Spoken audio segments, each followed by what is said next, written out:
Price of Fear. Brought to you by Vincent Price. Hello there. Do you like fish? To eat, I mean, not to look at or catch. Well, I do. I am, in fact, one of the world's most compulsive piscivores. I find there is an almost ritual purity about fish. The Japanese, you know, eat their fish raw, shredding and flaking the flesh and dipping it into piquant sauces, soya, horseradish, that sort of thing. The effect can be delicious, a delicate point and counterpoint, air incandescent, plucking at the palate.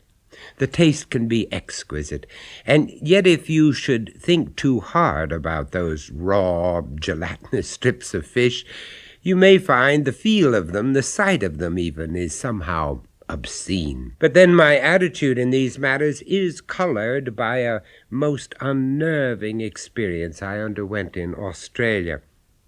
I'll call this story simply Fish, because as each stage of the episode unfolded, it was impressed on my memory by some piscatorial piece of gastronomic delight.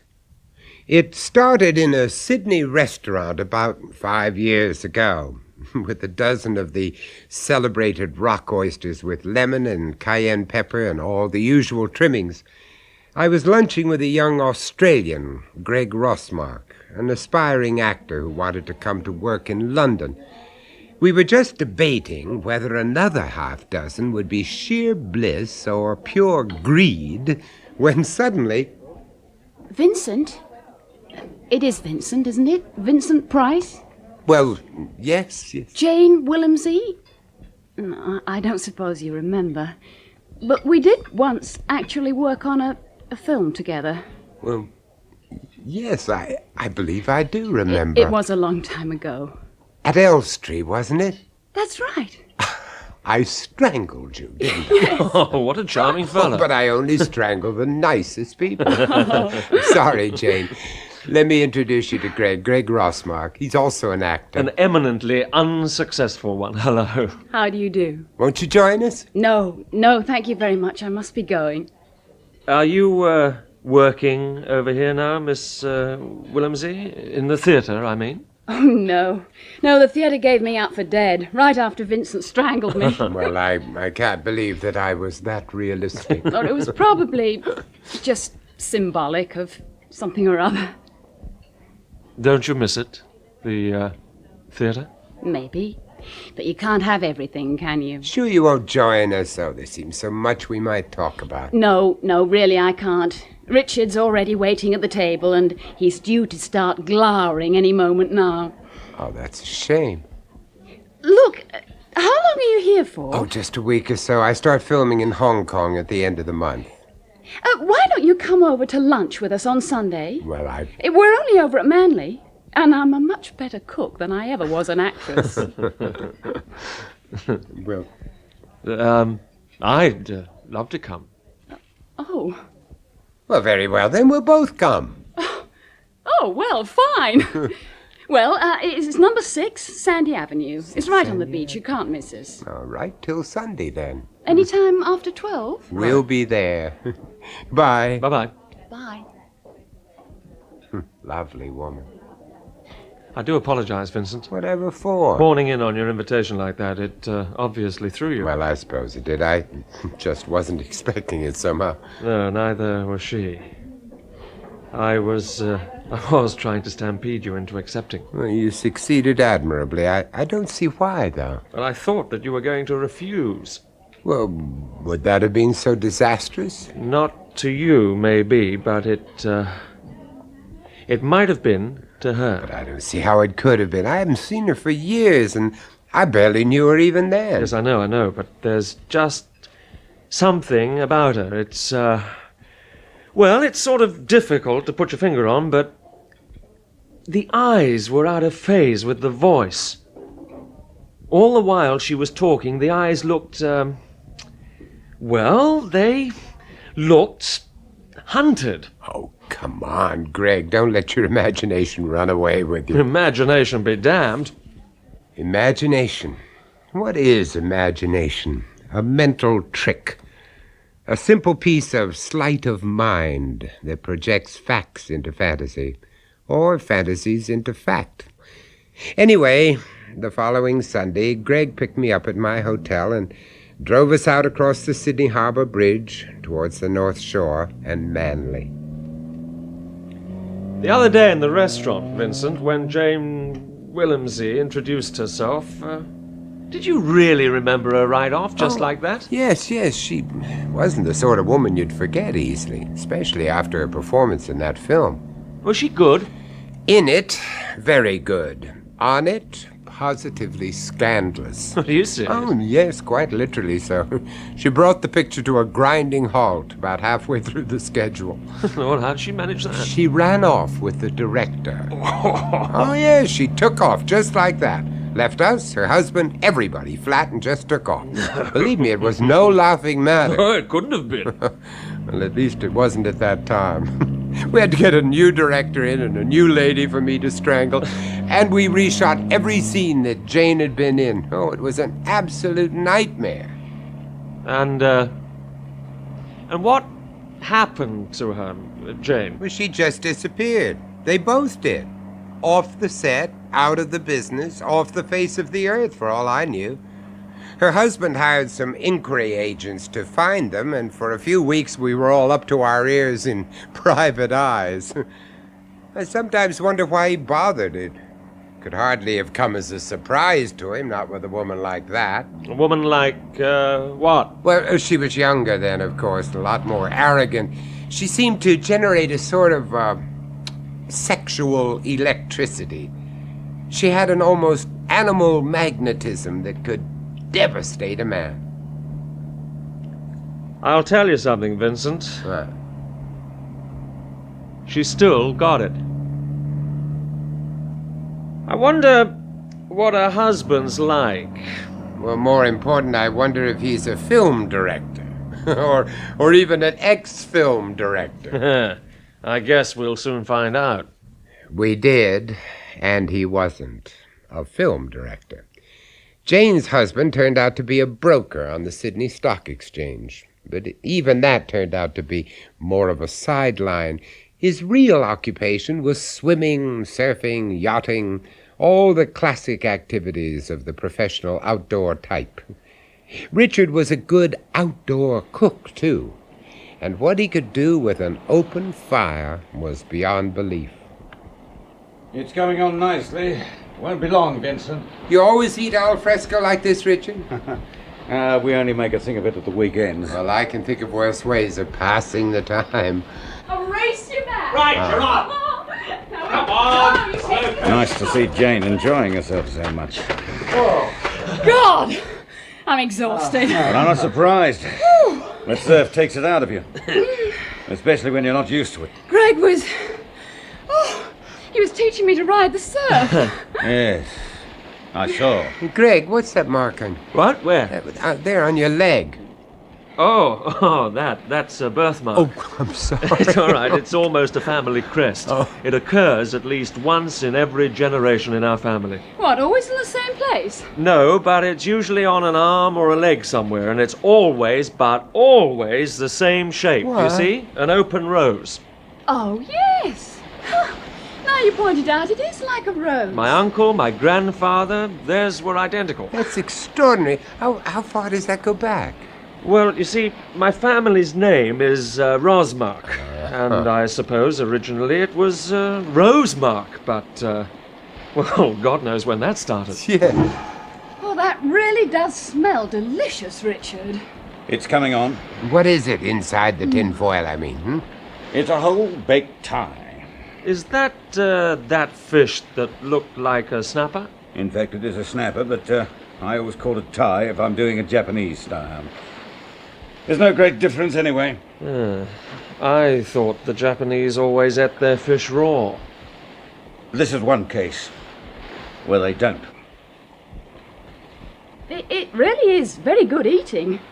Richard carves it off in great chunks and you dip it in the shoyu sauce. Well, I can hardly wait. Tell me, where on earth did you learn to cook food Japanese style, Richard. Oh.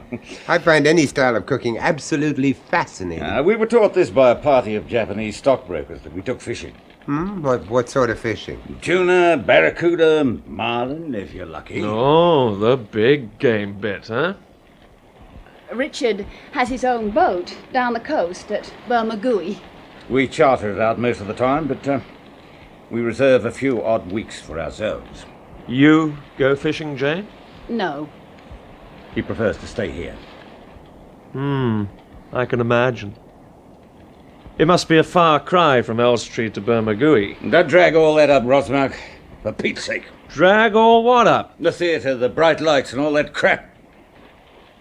She's much better off where she is. Aren't you, Jane? Yes. Did you two know each other before, Before what? Well, before Jane gave up the theater? Why, yes, of course. I married her when she was still a drama student. And in the end, it was me who made her give it all up. Wasn't it, darling? I could hardly believe it. This was the husband that she had left on her runaway romance. What could have happened? Had he found her, or had she come back to him? And what about the flyaway film director? What had happened to him? Well, when I got back to London, I mentioned his name around a few times to see if I got any response. I didn't. People remembered him, but no one had seen or heard of him since he had run off with that actress, as they put it. They'd both run off, of course, but only Jane had come back. I wondered, so dark a thought, it lodged unnoticed in the shadows of my memory until last year, when I went back to Australia, back to Sydney. Perhaps it was the same unnoticed thought that made me phone the one-time Jane Willemsey and her husband and to invite them both to dinner. I remember the occasion well. We had a quite extraordinary Australian hock with a quite excellent lobster à l'américaine. How long will you be in Australia this time, Vincent? Oh, only a few more days, then I go to Japan for 8 weeks of filming. Might come back here after that, though, just for a short vacation trip. Oh, well, then you must come up to stay with us in Brisbane. It'd be lovely to see you. Brisbane? Yes. Didn't Richard tell you? But tell me what, Richard? We're moving house. To Brisbane. Just outside, But actually. why? Richard has decided to retire. Retire? That's a bit premature, Richard. Surely you must be at least 20 years Yes, but away. there's no point in waiting till you're too old to enjoy yourself, is there now? Well, what will you do in Brisbane? Fish. Mostly. I've sold my business interests here in Sydney and invested in a couple of boats. Powerful engines, properly fitted out, chair, rods, harpoons, flotation barrels, a lot. We can take anything. Sailfish, black marlin, and the big sharks, the tigers and the great whites. Yes, but why do you go all the way up to Brisbane? I mean, why not stay in Bermagui? That was Richard's decision. The charter rates are much higher up in Queensland. Oh. Better fishing all the year round, too. Richard's going to skipper one of the boats himself. But what will you do, Jane? I'm sure there'll be a great deal to keep me occupied. You'll probably enjoy it once you get settled in. We'll see. Have you seen Greg? Greg? Oh, Greg Rossmark, you mean? Now, did he ever go to London? I gave him my address and everything, and No, he didn't go. why not? Well, who can tell with a bloke like that? Have you seen anything of him recently? No. Yes. Not recently. How is he? Fine. Is he working? No. He gave up the theatre. After dinner, I saw them to their car with a promise that I would visit them in Brisbane on my return from Japan. I watched them out of sight and turned to walk down to my hotel in the cool night air. Suddenly I became quite chillingly aware that someone was walking almost at my shoulder, following me. I found myself looking for his reflection in the glass of the shop windows. I saw a suit that had once been smart, but the face was turned undeviatingly away from the reflection, looking, no, staring. I could feel it, staring at me. The compulsion to run was overwhelming, but so was the feeling that he would run after me. I stopped. Suddenly I had to turn and face him out. Vincent. It is Vincent, isn't it? Vincent Price. Yes. Do you remember me? Greg. Greg. With the rose mark on his leg. Greg Rossmark. Of course, I hardly recognized you. Are you all right? Let's just say that I'm, sort of sick. You were with her, weren't you? You mean Jane? Yes, I've just had dinner with her and Richard. Yes, I saw you. Did she mention me? Well, she said she hadn't seen you recently. No. He won't let her, not since he found out. Found out, huh? Well, is that why you never went to England? Yes. It, happened again. You see, we, you wouldn't understand. You mean you ran away together? No. Everything but that, funnily enough. She wouldn't come with me. She was frightened. Frightened of what? Of him, of course. She's terrified of him. Then, when he found out about us, she refused to see me again. She sends my letters back unopened. Every time I phone, she bursts into tears and keeps saying, well, moaning, "Stay away, for God's sake! Stay away from me!" Oh, the way she says it, it tears the heart out of you. And I know it's not what she wants to say, I can tell. But Greg, maybe she's right. Oh, no, otherwise he wouldn't be taking her away from here, far away, where he thinks I won't follow. Well, he's wrong. You can tell him from me that he's wrong. I'll follow. Wherever he takes her, I'll follow to the ends of the earth, if need be. You tell her that, will you? To the ends of the earth. To the ends of the earth. He shuffled off, backwards, into the night, until the shadows seemed to engulf him completely, leaving me with only the recollection of the desperation in his eyes and the strained emotion of his voice. As I turned into my hotel, I knew that I would need a vacation after my work in Japan had finished. Knew that I wanted to try my hand at big game fishing. And so, 9 weeks later, I found myself on the open patio of Jane and Richard's new house, eating homemade croissant and drinking fresh ground coffee in the pale sunshine of an early morning in Queensland. Like some more coffee, Vincent? Oh, please. And, by the way, I congratulate you on your croissants. They're delicious. I don't know how you can face the day with just that inside of you. It's a woman's breakfast. Well, I certainly couldn't face a day at sea with a stomach full of bacon, sausage, eggs. And tomato. Don't forget the tomato. It keeps the corpuscles coming the right colour. At least that's what my old granny used to say. Well, mine said they gave you appendicitis. Have you ever been fishing before, Vincent? No, I never seem to have had the time. And I've never been convinced that I had the patience. I know what you mean, but this is nothing like ordinary angling. You see, you don't just sit around and wait for the fish to come. You have to go out and look for them. Well, you have to know where to look, presumably. Well, I seem to know where to look for shark. Richard's landed more sharks in the past fortnight than anyone can remember. He's making quite a name for himself. What kind of sharks do you get in these waters? Oh, all the worst sorts, or best sorts, according to your point of view. Tigers, mako, hammerheads. I've even taken a couple of whites, small ones, of course, but even the small ones are man-eaters. What happens if you meet a big one? Then you've got a fight on your hand. That could be real sport. Yes.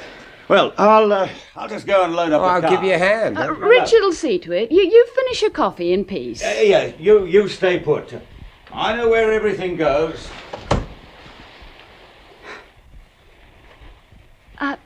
Vincent, What? I don't know.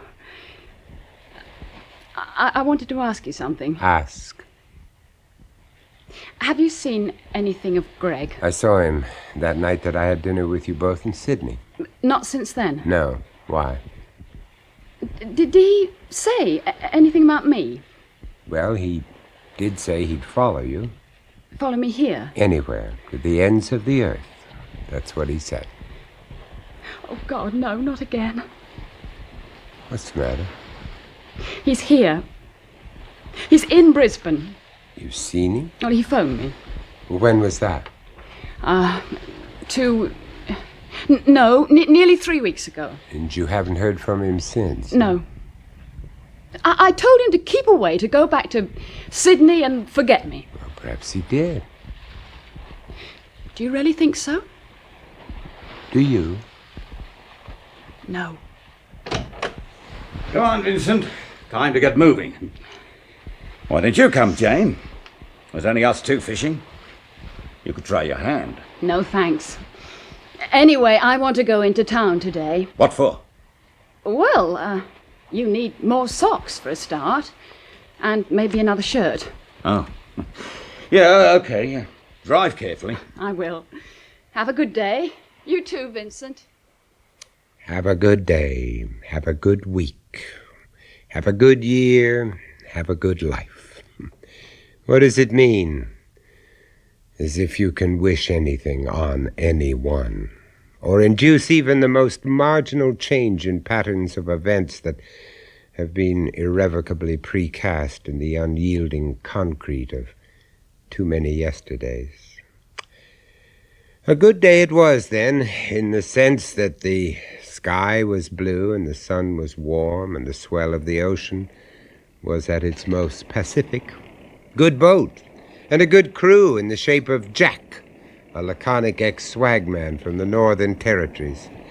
All it needed was good fish. I wish that had been all we'd got. Patience, Mr. Price. That's what's needed out here. But they're not biting today, Jack. They will. They always do. Give the bag another bang, Jack. Righto. What is that thing? A dubby bag. Yeah, just hang it over the side of the boat and it leaves a trail behind you for miles. As soon as anything finds it, it turns and follows it right onto the hook. At least that's the theory. What have you got inside it? It's what we call chum. That's a sort of a polite way of saying smelly bits of fish and meat and offal. Especially offal. Anything that'll lose blood and oil into the water. Yuck. You're beginning to sound like a film I know. Fish don't know that, do they?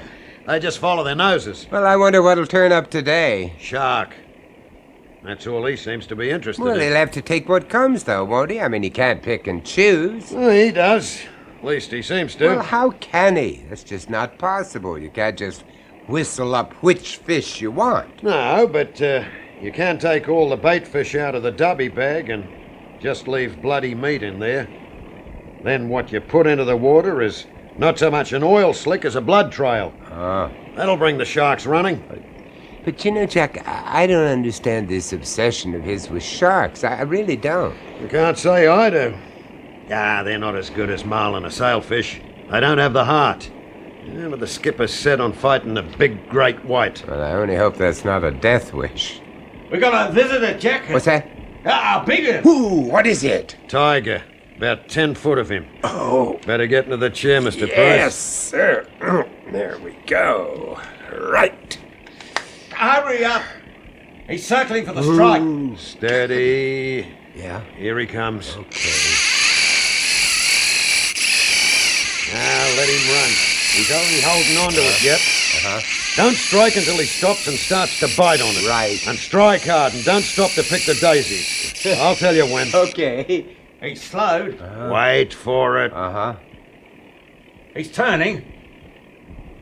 Now, hit him! God must weigh a ton. Oh. Damn it. What happened? The line broke. Oh. What was the breaking strain on that line? Around 1,000 pounds. Oh. That was some fish you had there, Vincent. Shall I rig another hook? Yeah, Jack, might as well. Well, do you think he's still around? Depends if he's still got the hook in him. Hey! Hey, there he is! Where? Right under the stern. What's he doing that for? He's circling. Why? We've got nothing else. Here he comes. He's going to attack the boat. Hold on to something! Lost. He's crazy. He's mad as a bloody meat axe. Hey, get the harpoon! I've got it. Get off! You crazy bastard! Get off! What the hell was all that about? I've never known that happen before. Well, whatever it was, I'd prefer it not to happen again. Truth. He was after the dubby bag. What? See for yourself. We looked over the stern of the boat. The shark had indeed attacked the dubby bag. He'd torn over half of it away from its rope. The gristly, gory bait, or chum, as Jack called it, was already dispersing through the water. And then I saw the canvas, a shredded piece of the bag that had been torn away from the rest. It was floating precariously just below the surface of the water. On it was a piece of meat, a small piece of meat with a yellowish, bloodied skin. And on the skin was a mark, a distinctive mark in the shape of an open rose.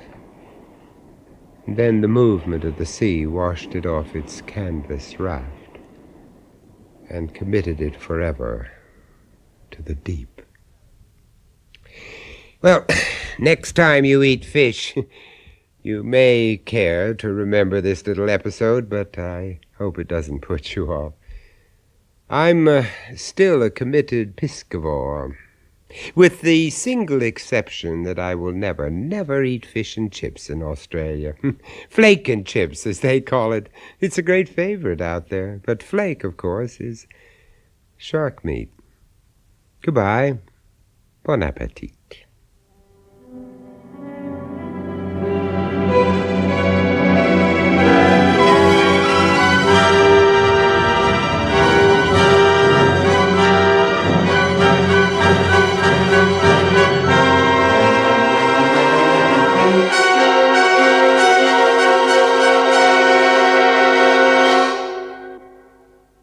That was Vincent Price bringing you The Price of Fear with Bruce Beebe, Louis Fayenda, Amanda Murray and Bill Kerr.